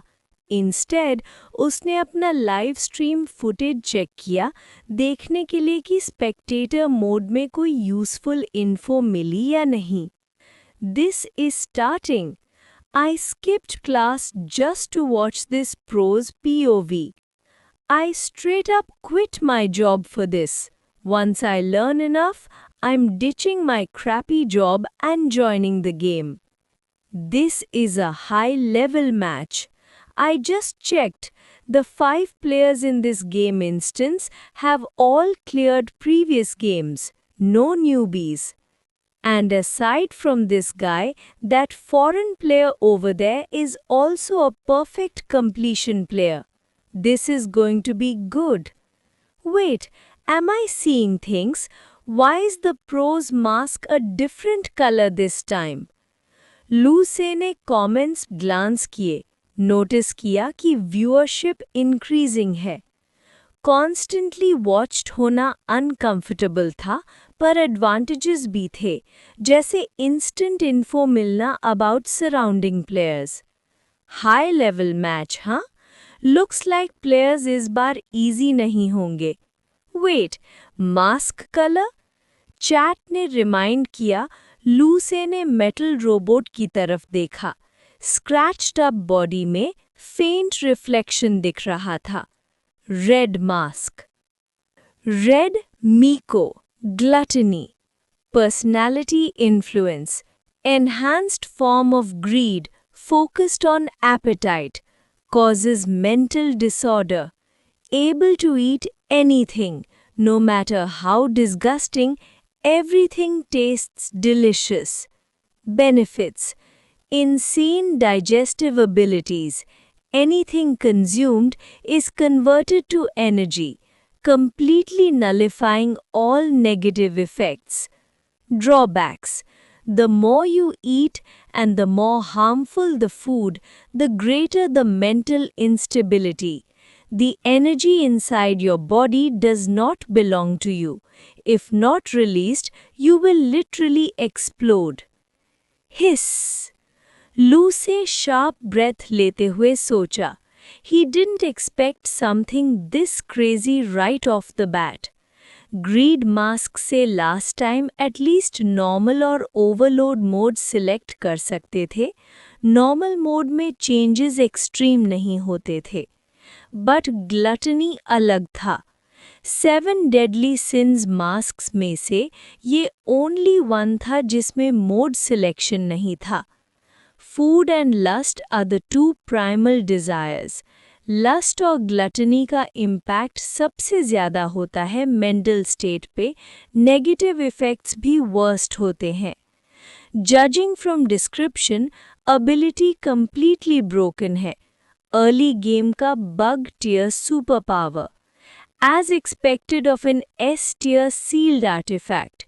इफ़ेक्ट्स और साइड इफ़ेक्ट्स दोनों टॉप टियर. ओवरलोड मोड का सोच के ही एक्साइटमेंट हो रहा था. Still, high risk high reward, game का परफेक्ट प्रिंसिपल. अभी के लिए मेंटल इंस्टेबिलिटी फील नहीं हुई. All right, I assume none of you here are ordinary players. You may take some time to get to know each other, share your abilities and familiarize yourselves. After all, in a way, you are both teammates and rivals. What do you mean? Metal robot ने बोला. एक foreign player ने English में पूछा. Live stream comments से लू से already जानता था कि ये परफेक्ट कंप्लीशन प्लेयर है. Literally what I said, get familiar with each other. Red lights robot पे फ्लिकर हुई, फिर ट्रेड से रोल करते हुए रूम से एग्जिट हुआ. सो टास्क क्या है इस गेम में? Don't rush and also address me as the great lord Tom. Robot थोड़ा ऑफेंडेड लग रहा था रिस्पेक्ट न देने पे. डोर बंद होते ही 5 प्लेयर्स बस डैम्प रूम में अकेला छोड़ दिए गए. साइलेंस. हेल मोड है. एटमॉस्फेयर भी ऑप्रेसिव लग रहा था. फॉरेन प्लेयर जो पहले बोला था फरोड ब्राउज और पजल्ड लग रहा था. What is the purpose of this robot coming here? He didn't say anything. Fuck. Maybe it was just here to act as a mirror. लूसे ने टच किया मास्क और रिप्लाई किया. By the way, international friend, do you understand Chinese? If so, why aren't you speaking it? Robot की आवाज़ Chinese थी या फिर English में ट्रांसलेट हुआ था इस फॉरेनर के लिए. फॉरेन प्लेयर ने एक ब्राउ रेज किया. थोड़ा पॉज के बाद कैजुअली बोला, आई डोंट वॉन्ट. लूसे ने और बॉदर नहीं किया. साइलेंस वापस. 5 प्लेयर्स, सब वेटरन्स, नॉट बैड. एक्सप्रेशंस ऐसे जैसे शिट खाया हो, पर एटलीस्ट हेल मोड सुन के कोई क्राई या बेग नहीं कर रहा. Good start. एक फॉरेनर एरोगेंट लग रहा है. चाइनीज समझता है पर बोलता नहीं. एक्टर ट्राइंग टू हार्ड जैसा एक्सप्रेशन. लेफ्ट में एक बिग गाय, फिजिकली स्ट्रॉन्ग पर रियल थ्रेट नहीं लगता. नाम याद रखने की ज़रूरत नहीं, बस बिग गाय बोलेंगे. फिर एक वुमन, आईज कॉन्स्टेंटली डार्ट कर रही हैं। ईजी नहीं, but hope she drops gold. Far right में 1.9 metre tall, flashy, standard clothing के अलावा फुल रेड सूट पैटर्न्स के साथ। Show off guy. Silence. Show off guy ने स्टिफली अपनी नेक टर्न की, माउथ ट्विच करते हुए लूसे को देखते हुए बोला, dude, couldn't you just think those things in your head? Why the hell are you saying the narration out loud? Are you sure you're not mentally challenged? Where am I flashy? ये outfit organisation ने mandate किया है, okay? Chapter 29. One of us? Which department are you from? Show off गाय का mouth लगातार Twitch कर रहा था और बाकी 3 प्लेयर्स भी लूसे की तरफ देख रहे थे, फेसेस पे फुल स्पीचलेस डिसबिलीफ। ब्रो, तुम्हारी एग्जिस्टेंस ही यहाँ के एटमॉस्फेयर से आउट ऑफ सिंक है, ओके? हेल मोड का ग्रिम और oppressive mode, death could come any time, और यहाँ तुम कमेंटेटर का रोल निभा रहे हो। सब इंटेंस एटमॉस्फेयर में इमर्स हो गए थे, पर तुम्हारी मोनोलॉग सुनते ही सबका इमोशनल रिदम ही खत्म। शो ऑफ गाय ने सॉफ्टली साई किया और लूसे को ऊपर से नीचे तक देखते हुए बोला, feeling too drained to even complain. तुमने हमें भी इवैल्यूएट किया क्या? बाकी सब नॉर्मल लग रहे थे, पर तुम अकेला मास्क पहने हो, और वो भी bright red mask with shifting glowing patterns. ये गेम का रिवॉर्ड है क्या? Honestly just as abstract as you are. हाँ, मैंने ये आउट लाउड बोला? नहीं यार, तुम्हारे पास माइंड रीडिंग पावर्स हैं क्या? लूसे ने अपनी लिप्स टच की, सरप्राइज में, cold surface of the mask feel करते हुए। डेफिनेटली बोला, शो ऑफ गाय हेल्पलेसली रिप्लाइड। फिर तुरंत रिग्रेट करने लगा। Why the hell am I taking this lunatic seriously? WTF, is this some kind of brain-draining aura?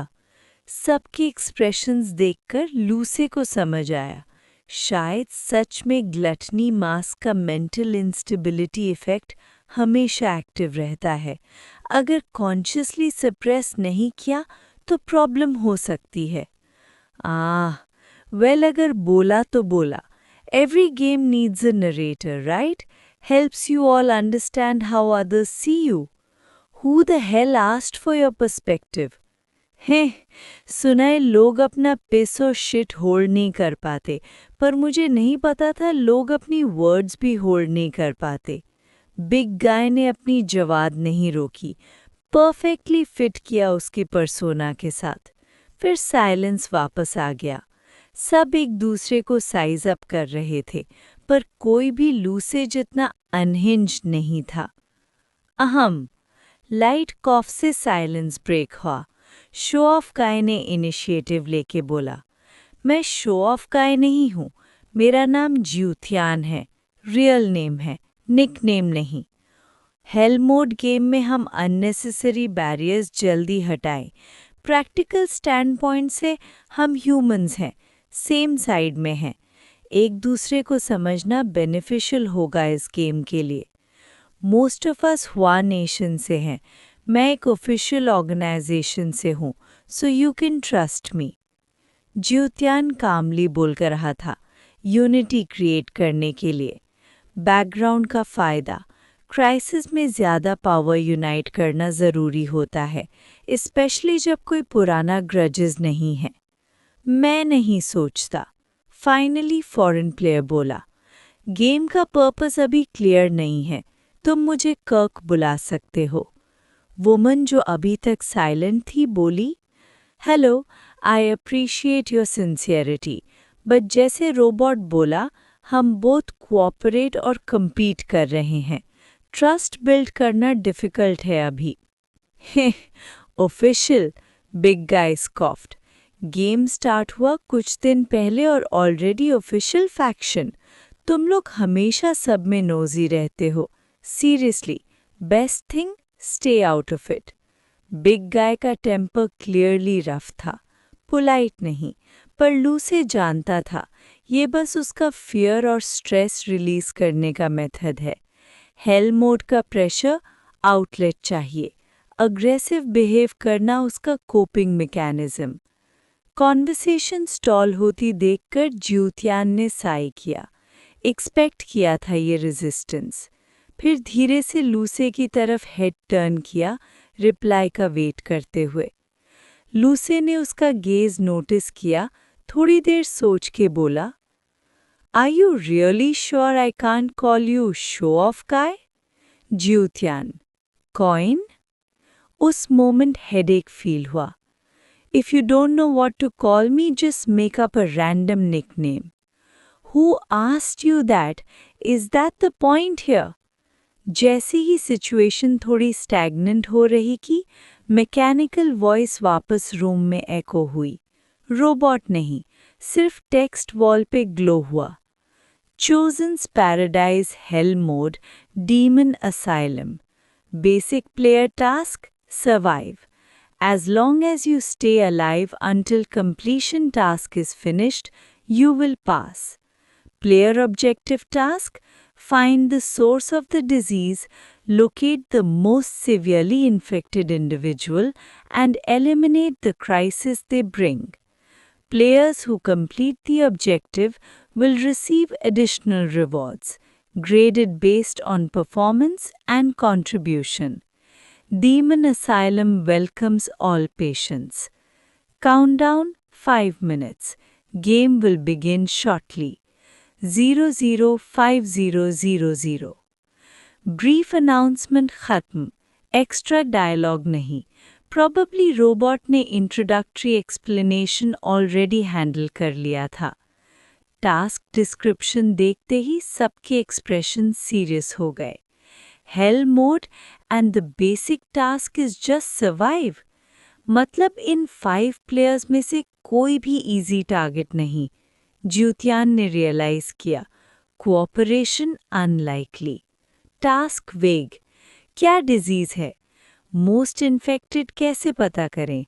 Survive until the end counts as completion. तो कौन रोक रहा है किसी को कुछ ना करने से? ये डिज़ाइन कैसे किया? सब साइलेंट, बैकपैक्स और हीलिंग पोशंस चेक कर रहे, नेक्स्ट 5 मिनट्स के लिए ready.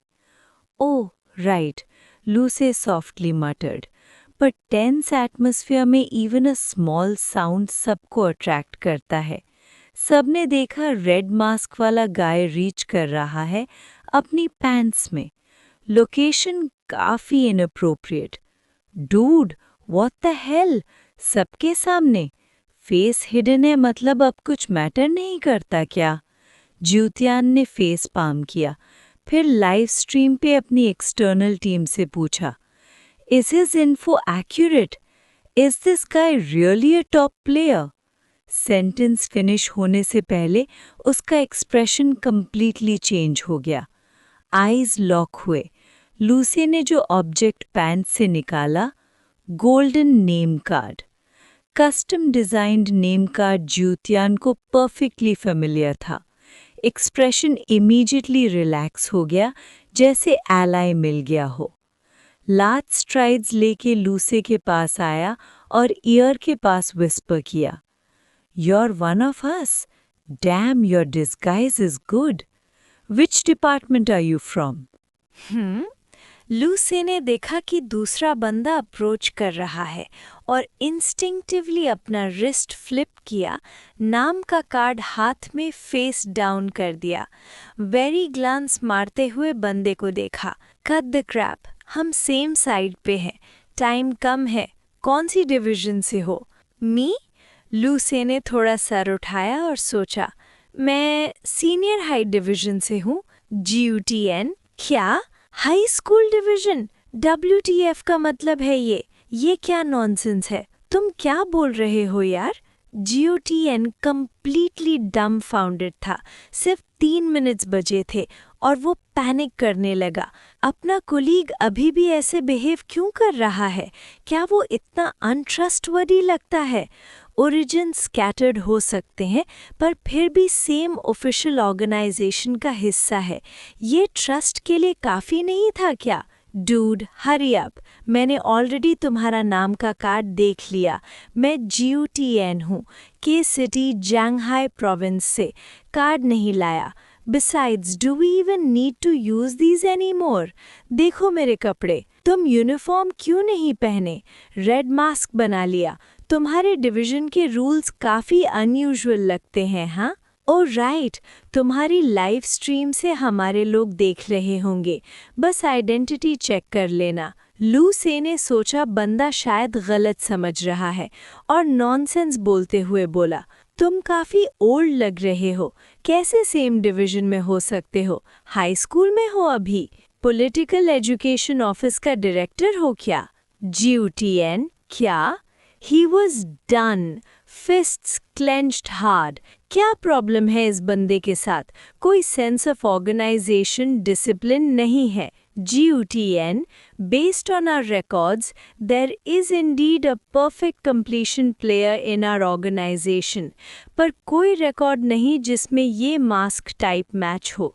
Try engaging more conversation. Live stream footage पे एक मैसेज पॉप हुआ, सपोर्ट स्टाफ का रिमाइंडर। GUTN ने अपनी अर्ज सप्रेस की, एक्सप्रेशन कोल्ड रखते हुए धीरे बोला, comrade, I don't know what you are planning, पर तुमने पहले यूनिफॉर्म का जिक्र किया और डेलिबरेटली नाम का कार्ड दिखाया, क्लियरली अटेंशन अट्रैक्ट करने की कोशिश की। सो कुछ कहना है क्या? लू से ने अपना सर स्क्रैच किया। अब जब मेंशन किया लगता है मुझे थोड़ी भूख लग रही है। Weird. Who asked you that? GUTN immediately turn away हुआ। Quick, take care of yourself बोल के इग्नोर कर दिया। Bye bye man, अपने लाइव स्ट्रीम स्टाफ को बोला। हरी अप और चेक करो ये बंदा कौन सी डिपार्टमेंट से है। ये out of his dam mind है क्या? Reminder to all players, leave this room before time runs out. Countdown 1 minute पे था। डोर खुला, पिच ब्लैक कॉरिडोर सामने स्ट्रेच कर रहा था, जैसे अबिस। हेल मोड में किसी ने भी सिस्टम वार्निंग इग्नोर नहीं की। इंस्टेंट डेथ कंडीशन कब ट्रिगर हो जाए पता नहीं। फॉरेनर कर्क पहला स्टेप आउट किया, बैक से कोल्ड एरोगेंस एग्ज्यूट करते हुए। Big guy frowned at the retreating figure. What a show off. फिर उसने भी फॉलो किया। GUTN और वुमन भी एग्जिट हुए। लू से यूजुअल एंटिक्स के साथ लास्ट सेकंड पे स्टेप आउट किया, फिर हेड वापस अंदर घुसा के देखा क्या होता है। बैंग! डोर स्लैम हुआ, मास्क शेप्ड इम्प्रिंट सरफेस पे आ गया। GUTN जो कॉर्नर से ऑब्जर्व कर रहा था, साइलेंटली हेड टर्न किया। लग रहा था हैंडल नहीं कर पाएगा। क्लोज डोर के बियॉन्ड एक लॉन्ग कॉरिडोर था, थोड़ा कर्व लेफ्ट की तरफ। 100 मीटर्स आगे डार्कनेस स्वॉलो कर रहा था सब कुछ। साइड में लार्ज आयरन डोर्स थीं, पिच ब्लैक, साइलेंट, जैसे वाइल्ड बीस्ट्स के केजेस। कोई साउंड नहीं आ रहा। यही शायद पेशेंस रखे गए हैं। GUTN वॉल पे हैंड स्लाइड करते हुए डिस्टेंस कैलकुलेट कर रहा था, स्ट्राइड से आगे बढ़ते हुए। स्टेयर्स नहीं है, सिंगल फ्लोर स्ट्रक्चर लगता है। हिडन डोर्स हो सकते हैं। कर्वेचर से लगता है सर्कुलर बिल्डिंग।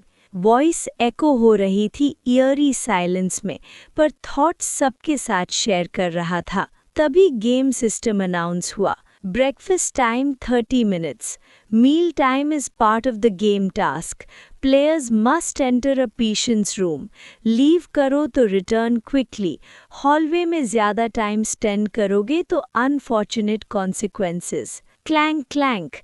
अनाउंसमेंट के बाद हिडन कंपार्टमेंट्स डोर्स के नीचे ओपन हुए। मेटल ट्रेज रिवील हुए। कहीं से डिलीवर हुआ लगता है। एन ओवरवेलमिंग सिकनिंग स्टेंज हवा में फैल गया।